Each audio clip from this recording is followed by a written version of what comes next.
আগামী ২৪ ঘন্টায় দেশের ২ বিভাগে ২ ডিগ্রি পর্যন্ত তাপমাত্রা কমতে পারে বলে জানিয়েছে বাংলাদেশ আবহাওয়া অধিদপ্তর।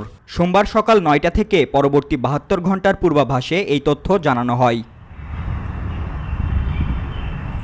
আবহাওয়া অফিস জানায়, আগামী ২৪ ঘন্টার মধ্যে অস্থায়ী আংশিক মেঘলা আকাশসহ সারা দেশের আবহাওয়া প্রধানত শুষ্ক থাকতে পারে। শেষ রাত থেকে ভোর পর্যন্ত দেশের উত্তরাঞ্চলের কোথাও কোথাও মাঝারি থেকে ঘন কুয়াশা এবং দেশের অন্যত্র হালকা থেকে মাঝারি ধরনের কুয়াশা পড়তে পারে। সারা দেশে রাতের তাপমাত্রা সামান্য বাড়তে পারে। রংপুর এবং রাজশাহী বিভাগে দিনের তাপমাত্রা ১ থেকে ২ ডিগ্রি সেলসিয়াস কমতে পারে এবং তা দেশের অন্যত্র সামান্য হ্রাস পেতে পারে। মঙ্গলবার সকাল ৯টা থেকে পরবর্তী ২৪ ঘন্টায় অস্থায়ীভাবে আংশিক মেঘলা আকাশসহ সারা দেশের আবহাওয়া শুষ্ক থাকতে পারে।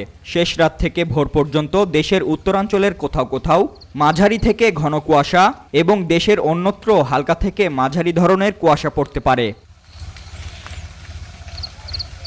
সারা দেশে রাতের তাপমাত্রা সামান্য হ্রাস পেতে পারে এবং দিনের তাপমাত্রা প্রায় অপরিবর্তিত থাকতে পারে। বুধবার সকাল ৯টা থেকে পরবর্তী ২৪ ঘন্টায় অস্থায়ীভাবে আংশিক মেঘলা আকাশসহ সারা দেশের আবহাওয়া প্রধানত শুষ্ক থাকতে পারে। শেষ রাত থেকে ভোর পর্যন্ত সারা দেশের কোথাও কোথাও হালকা এবং মাঝারি ধরনের কুয়াশা পড়তে পারে। সারা দেশে রাত এবং দিনের তাপমাত্রা সামান্য হ্রাস পেতে পারে।